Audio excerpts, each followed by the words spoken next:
부조리 문학이라는 그 문학의 장르가 있습니다. 장르가 있지만 그런 부조리 문학이라는 것이 있습니다. 원래 부조리라는 말은 이치에 맞지 않는다 그런 뜻이죠. 혹은 도리에 어긋난다 그런 뜻입니다. 일반적으로 부조리 그러면 이 사회에서 쓰일 때는 부정행위, 나쁜 일을 부조리라고 합니다. 그래서 부조리 근절 이렇게 쓰기도 합니다. 근데 철학적으로는 인생에서 의미를 발견할 수 없고 희망이 없다 하는 생각을 반영한 철학이 바로 부조리 철학입니다. 그리고 부조리 문학이라는 것은 바로 이런 철학을 바탕으로 만들어진 문학 작품들을 말합니다. 프랑스의 까미라든지 사르트르 같은 작가들의 작품이 있고, 영국에서는 사무엘 베케트의 고도를 기다리며 라는 작품이 있는데 그 연극이 아주 또 유명합니다. 그 작품을 보면 저는 그 작품을 자세히 알지 못합니다만 보면서 이해를 못하는 거예요. 뭘 얘기하려고 하는 건지. 근데 사실은 그 자체가 메시지입니다. 이 부조리 문학은 2차 세계대전 후에 유럽에서 유행했는데 2차 세계대전 후에 그 서양 사람들이 받은 충격을 표현한 것이라고 볼 수 있습니다. 인간의 모순을 반영한 것이라고 볼 수 있습니다. 그러나 아이러니하게도 부조리 문학은 인간의 모순을 고발하고 있지만 인간 자체를 이해해보려고 하는 고뇌에 찬 노력이었다 이렇게 볼 수도 있습니다. 부조리 문학에서 부조리라는 말을 붙인 것은 이해할 수 없다, 말이 안 된다 하는 의미에서 부조리라는 말이 붙여졌습니다. 영어로는 absurd라고 합니다. absurd. 그런데 성경이 제시하는 복음이 부조리하다라고 할 수 있습니다. 이해할 수 없다 하는 것이죠. 왜냐하면 인간의 지혜로 복음을 다 이해할 수 없기 때문입니다. 아마도 거의 대부분의 그리스도인들은 복음을 제대로 이해하지 못한 채 신앙생활을 시작했을 것입니다. 소위 모태신앙이라고 하는 사람들이 있죠. 우스개로 모태신앙은 모태신앙이다 그렇게 얘기를 하는데 난 못한다 그래서 교회에서 뭐 좀 하라 그러면 못해라고 얘기해서 못한다, 모태신앙이라고 얘기하는데, 이 모태신앙이라고 하는 사람들은 부모를 따라서 교회에 출석하기는 했지만 자기들이 무엇을 믿는지 깊이 생각하지 않고 다녔을 가능성이 많습니다. 또 모태신앙이 아닌 사람들도 아는 사람의 권유에 따라서 교회에 등록하고 교회 생활을 했지만 정작 복음의 핵심에 대해서는 제대로 배우지 못하고 깨닫지도 못하는 상태에서 신앙생활을 하는 사람들이 많이 있습니다. 그냥 교회 가니까 친구가 있어서 좋고 위로가 돼서 좋고 하는 수준이지 복음을 깊이 생각하고 거기에 깊이 이해하고 하는 정도까지는 발전하지 못했다 하는 것입니다. 요즘에 교회 출석하지 않고 교회 기독교 신앙을 포기하는 사람들은 바로 복음의 핵심을 알지 못하고 깨닫지 못하고 동의하지 못하기 때문에 그런 것이라고 할 수 있습니다. 교회 안에 있는 우리조차도 주일날 열심히 예배를 드리는 우리조차도 복음에 대한 정확한 인식이나 확신 없이 신앙생활할 수가 있습니다. 그래서 오늘은 복음이 무엇인지, 십자가의 도가 무엇인지에 대해서 말씀을 드리려고 합니다. 오늘 읽은 말씀은 고린도전서입니다. 고린도서에는 전서와 후서가 있죠. 고린도전서는 바울이 고린도 교회에 보낸 첫 번째 편지입니다. 그러니까 후서는 두 번째 편지가 되겠죠. 고린도 교회는 고대 그리스에 있는 교회였는데 고린도는 도시 이름이죠. 고린도는 항구 도시로서 무역이 성하고 번성한 도시였습니다. 고린도는 항구 도시였기 때문에 각 나라와 민족의 우상들이 총집결한 도시였다고 합니다. 고린도에는 유명한 사랑의 여신 아프로디테의 신전이 있었다고 하는데요. 그 신전에는 1000명 정도의 신전 창녀들이 있었다고 합니다. 그런 배경을 가지고 있는 고린도 교회는 각종 문제들을 가지고 있었습니다. 그 중에 제일 큰 문제는 파벌의 문제였죠. 바울파, 아볼로파, 게바파, 예수파 등의 파벌이 교회 내에 있었습니다. 고린도전서에서 바울은 이 문제를 제일 먼저 언급을 하고 교회의 중심은 바울이나 아볼로나 게바, 즉 베드로가 아니라 예수 그리스도라는 사실을 역설하였습니다. 바울은 교회의 중심이 예수 그리스도이심을 역설하면서 십자가의 도를 강조하고 있습니다. 오늘 읽은 말씀입니다. 그리스도께서 나를 보내심은 세례를 베풀게 하려 하심이 아니요 오직 복음을 전하게 하려 하심인데 만화의 지혜로 하지 아니함은 그리스도의 십자가가 헛되지 않게 하려 합니다. 십자가의 도가 멸망하는 자들에게는 유난한 것이요 구원을 받는 우리에게는 하나님의 능력이라 했습니다. 일단 이 말씀에서 세례가 얘기 나오죠. 세례. 나를 보내심은 세례를 베풀게 하려 하심이 아니다 하는 말씀을 합니다. 이것을 언급하는 것은 고린도 교회가 세례를 누구에게 받았느냐에 따라서 분열이 되었기 때문입니다. 우리 사회에서도 흔히 어느 선생에게 배웠느냐에 따라서 파벌이 형성이 되죠. 그러나 교회는 누가 세례를 베풀었는지가 중요한 것이 아니라 어떻게 구원을 받게 되었는가가 중요했기 때문에 바울은 바로 십자가의 도를 말한 것입니다. 십자가의 도는 간단히 말해서 하나님을 떠난 죄인이 십자가에 못 박혀 죽으시고 부활하신 예수를 믿음으로 죄 용서받고 하나님께 돌아와서 구원받는 법칙이라고 볼 수 있습니다. 십자가의 도에 대해서 성경은 다음과 같이 증언합니다. 로마서 3장 23절 24절 말씀입니다. 모든 사람이 죄를 범하였음에 하나님의 영광에 이르지 못하더니 그리스도 예수 안에 있는 속량으로 말미암아 하나님의 은혜로 값없이 의롭다 하심을 얻은 자 되었느니라. 여기서 속량이라는 표현이 나오는데요. 그것은 죄의 값을 대신 치렀다 하는 것입니다. 모든 사람이 죄를 지었는데 하나님 예수 그리스도께서 속량하심으로 말미암아 우리가 은혜로 값없이 구원하심을 받았다라고 말하고 있습니다. 히브리서 9장 13절 이하의 말씀에 보면 염소와 황소의 피와 및 암송아지의 죄를 뿌려 죄를 부정한 자에게 뿌려 그 육체를 정결하게 하여 거룩하게 하거든 하물며 영원하신 성령으로 말미암아 흠없는 자기를 하나님께 드린 그리스도의 피가 어찌 너희의 양심을 좋은 행실에서 깨끗하게 하고 살아계신 하나님을 섬기게 하지 못하겠느냐 그랬습니다. 구약시대에는 인간이 죄를 지으면 죄 없는 동물들이 희생이 됐죠. 그와 같이 예수께서 희생이 되셨는데 동물의 피로 인간의 죄를 사했다고 하면 하나님의 아들의 피로 우리 인간의 죄를 사하시지 못하시겠느냐 하는 말씀입니다. 마가복음 13, 45절 말씀 보면 아주 유명한 말씀 나오죠. 인자가 온 것은 섬김을 받으려 함이 아니라 도리어 섬기려 하고 자기 목숨을 많은 사람의 대속물로 주려 함이니라. 여기서 예수님께서 오신 목적을 얘기하는데 이 말씀이 유명한 것은 예수님께서 자기를 섬기는 종으로 자처하셨다 하는 것 때문에 유명한데 또 하나 잊지 말아야 할 것은 자기 목숨을 많은 사람의 대속물로 주려고 오셨다라고 말씀하셨다는 것입니다. 이사야 53장 5절 말씀에 보면은 그가 찔림은 우리의 허물 때문이요 그가 상함은 우리의 죄악 때문이라. 그가 징계를 받음으로 우리는 평화를 누리고 그가 채찍에 맞음으로 우리는 나음을 받았도다. 그렇습니다. 이 말씀은 이사야 선지자가 예언한 것인데 우리를 대신해서 예수님께서 죽으실 것을 예언한 겁니다. 예수님 돌아가시기 전의 얘기죠.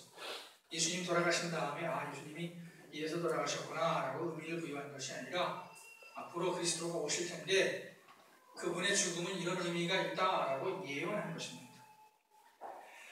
제가 인용한 말씀들은 모두 십자가의 도를 증언한 말씀들입니다. 처음에 말씀드렸듯이 십자가의 도, 즉 복음은 부조리하게 들릴 수 있습니다. 그래서 많은 사람들이 거부하고 대적했습니다. 예수님 당시에 많은 사람들이 예수님의 권위에 도전했죠. 율법을 철저히 지키려고 했던 바리새인들이 예수님께 도전을 했습니다. 천사도 부인하고 영도 부인하고 부활도 부인했던 사두개인들이 예수님께 도전했습니다. 헤롯 왕조와 로마법을 지지했던 헤롯 당이 도전했습니다. 바리새인들, 사두개인들, 그리고 헤롯 당은 서로 다른 믿음을 가지고 있던 사람들인데 예수님을 반대하는 데는 하나가 되었습니다. 그리고 오늘 말씀을 기록한 사도 바울 자신도 예수님을 반대했죠. 그러나 한편에서는 예수님을 영접하고 예수님을 그리스도로 고백하는 사람들이 있었습니다. 많은 병자들이 예수님의 능력으로 고침을 받고 예수님이 특별한 분이라는 사실을 알았습니다. 제가 아는 어떤 목사님이 중학교 때 체험한 얘기라고 하는데요. 중학교 때 예배당에 있었는데 예배당에 갔는데 아무도 들어올 수 있는 그런 상황이 아니었고 시간이 아니었고 그랬는데 강단에 보니까 말입니다. 어떤 사람이 있더래요. 그래서 나중에 생각해 보니까 그분이 예수님이었다는 거예요. 그 목사님 생각에. 예? 그분 얘기가 재미있는 얘기예요. 무슨 얘기를 하시면 자기가 그 중학교 예수님 보기 전까지 머리가 이렇게 좋은 학생이 아니었다는 거죠. 평범한 학생이었다는 거예요. 오히려 공부를 못하는 학생이었다는 거예요. 근데 예수님을 그렇게 신비한 체험을 통해서 만나고 난 다음에 갑자기 머리가 좋아졌대요. 자기가. 실제로 그분이 이렇게 책도 많이 읽으시고 또 책도 쓰시고 또 기억도 잘하시고 설명도 잘하시고 그래서 이렇게 모이면 말씀을 잘 하시는 목사님인데 자기가 그때 머리가 좋아지는 어떤 기적 같은 체험을 했다는 얘기를 들었습니다. 이 병자들은 예수님을 만난 다음에 고침을 받고 분명히 예수님을 다르게 인식하게 되었을 것입니다. 사마리아 수가성의 한 여인은 우물가에서 예수님을 만나고 예수님이 바로 유대 민족이 기다리던 그리스도가 아니냐며 동네 사람들에게 예수님을 전했습니다. 예수님께서 십자가에 못 박혀 죽으실 때 백부장은 예수님이 하나님의 아들이라고 고백했습니다. 베드로는 예수님이 살아계실 때 당신은 그리스도시요 살아계신 하나님의 아들이십니다 라고 고백을 했습니다. 예수님의 부활을 의심했던 동아도 부활하신 예수님을 보고 나의 주님이시요 나의 하나님이십니다 라고 고백을 했습니다. 그리고 그렇게 예수님을 대적하고 예수 믿는 사람을 잡아가두고 죽이는데 혈안이 되었던 바울 자신도 예수님을 만난 후에는 예수님을 주로 고백하고 예수님을 위해서 헌신하게 되었습니다. 그러니까 어떤 사람들은 끝까지 예수님을 영접하지 않았는데 어떤 사람들은 예수님을 만난 다음에 예수님에 대한 생각이 달라지고 예수님을 영접하고 예수님을 고백했던 것이죠. 그리고 오늘 읽은 말씀은 바로 예수님에 대한 이 두 가지 반응에 대한 말씀인데 어떤 사람들에게는 예수님의 말씀이 예수님의 도가 부주리하게 보이지만 어떤 사람들에게는 생명이 된다 하는 말씀을 하는 것입니다. 복음서를 통해서 볼 때 예수님은 하나님에게서 오신 사랑의 사신이었습니다. 예수님께서 자기의 삶을 통해서 전한 메시지는 바로 하나님의 사랑입니다. 예수님은 바리새인들이나 서기관들이 멀리했던 소위 죄인들을 가까이 하셨습니다. 물론 예수님께서 그들과 같이 죄를 지으신 것은 아닙니다. 예수님은 소위 죄인들을 정죄하기보다는 구원하기를 원하셨습니다. 예수님은 죄인들을 죄인이라고 보기보다는 아픈 사람들이라고 보았습니다. 우리가 보통 얘기할 때 참 당신 못됐어 이렇게 얘기하잖아요. 화났을 때 그죠? 당신 못됐어 이렇게 얘기하는데 그 못됐다 하는 표현에는 상당한 애정이 들어있는 표현이에요. 못됐다는 얘기는 아직 덜 성숙했다 하는 표현이죠. 예수님은 죄인들을 보실 때 못됐게 보시긴 했지만 아직 성숙하지 못한 어떤 병자 같은 그런 사람들을 보셨습니다. 상한 갈대를 꺾지 아니하며 꺼져가는 불을 끄지 아니하고 진실로 정의를 시행할 것이며 구약성경 이사야 42장 3절 말씀입니다. 이 말씀은 예수님에 대한 예언의 말씀이죠. 예수님께서 죄인들을 정죄하기보다는 구원하기를 원하셨다는 것은 바로 이런 구약의 예언들을 성취하기 위한 것이었습니다. 누가복음 15장에 나온 비유들은 사랑의 사신이신 예수님의 마음을 잘 보여주는 비유들입니다. 100마리 양을 가진 사람이 있습니다. 근데 그 사람이 한 마리라도 잃으면 나머지 99마리를 두고 한 마리를 찾아간다. 10드라크마를 가진 사람이 있습니다. 그 사람이 한 드라크마를 잊으면 그 한 드라크마를 찾기 위해서 온 집을 다 찾는다 라고 말씀했습니다. 두 아들 중에 한 아들이 집을 나간 아버지는 그 나간 아들이 돌아올 때까지 기다리며 그가 돌아오면 잔치를 벌이고 환영한다. 하나님도 이와 같으시다. 하나님은 잃어버린 한 사람을 귀하게 여기신다. 예수님은 자기 삶을 통해서 하나님의 사랑을 전하셨고요. 또 강력한 소망을 전해주셨습니다. 예수님은 강력한 믿음으로 많은 기적들을 일으키셨습니다. 각종 병자들을 고치시고 귀신 들린 사람을 고치시고 죽은 자를 살리셨습니다. 그런데 성경은 예수님이 이렇게 많은 기적을 행하셨지만 예수님께서 기적을 베푸실 때에 은혜를 입은 사람들에게도 믿음이 있었다는 사실을 또한 기록을 하고 있습니다. 물론 어떤 사람의 특정한 믿음 때문에 하나님의 역사가 나타나는 건 아니지만 어떤 사람들의 경우에는 특별히 그들의 믿음을 통해서 하나님께서 역사하셨다는 사실을 말씀하고 있습니다.